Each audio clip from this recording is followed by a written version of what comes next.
ఇక విజయనగరం విషయానికి వద్దాం. దీప్తి, విజయనగరం ఇప్పుడు మన్యం ప్లస్ విజయనగరం రెండు కలిపి ఉన్నాయి కదా. ఇంతకుముందు ఆ మన్యం విజయనగరంలోనే ఉండేది. ఇప్పుడు దాన్ని సెపరేట్ చేసి మన్యం అని సెపరేట్ చేసి విజయనగరం చేస్తారు. సో విజయనగరం ఇప్పుడు ఇదివరకు ఉన్న వైశాల్యం కంటే తగ్గింది. సో ఆ తగ్గిన విజయనగరంలో ఏ అసెంబ్లీ ఉన్నాయో ఒకసారి చూద్దాం. రైట్, విజయనగరం లోక్సభ పరిధిలోని 6 శాసనసభ నియోజకవర్గాలతో పాటుగా విశాఖ లోక్సభ పరిధిలోని శృంగవరపు కోటని కూడా అదనంగా దీంట్లో యాడ్ చేస్తూ మొత్తం మీద ఈ విజయనగరం జిల్లాని ఏర్పాటు చేశారు. మొత్తం 7 నియోజకవర్గాలతో ఈ జిల్లా ఏర్పాటు కాబోతోంది. విజయనగరం జిల్లా కేంద్రంగా బొబ్బిలి, రాజాం, చీపురుపల్లి, గజపతి నగరం, విజయనగరం, నెల్లిమర్లతో పాటుగా శృంగవరపు కోట వైజాగ్ నుంచి. నిజానికి ఇది వైజాగ్ లో ఉండేది. కాకపోతే ఈ బొబ్బిలి, రాజాం ఆనుకుని అదంతా ఏజెన్సీ ఉండేది.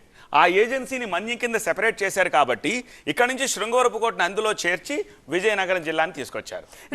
విజయనగరం జిల్లాలో ఎలాంటి స్పందన ఉంది అనే దానికి సంబంధించి మా ప్రతినిధి కోటేశ్వరరావు మరింత సమాచారం అందిస్తారు.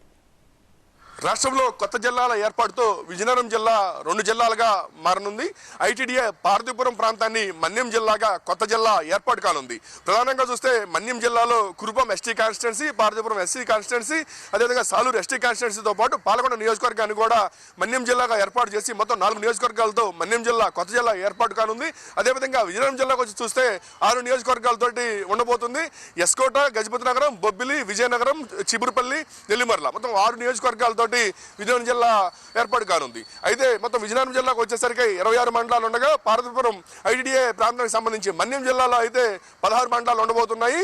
ఇదంతా కూడా ప్రస్తుతానికైతే గతం నుంచి కూడా ఈ జిల్లాల పునర్విభజన నేపథ్యంలో పార్వతీపురం డివిజన్ ఒక కొత్త జిల్లాగా ఏర్పాటు చేస్తున్నారని చెప్పే ఊహాగానాలతోటి ప్రజలు కూడా మానసికంగా సిద్ధమయ్యారు. అయితే పార్వతీపురం ఐటీడీఏ ప్రాంతాన్ని మన్యం జిల్లాగా ఏర్పాటు చేయడం పైన అక్కడ ఆ పేరు మార్చడం పైన ఎలాంటి డిమాండ్ ఉండబోతుంది, అదేవిధంగా విజయనగరం జిల్లా పేరు అలానే ఉంచుతారా లేకపోతే ఇప్పటికే కొన్ని పేర్లు మార్చాలని చెప్పి కూడా స్థానికుల నుంచి డిమాండ్ వస్తుంది.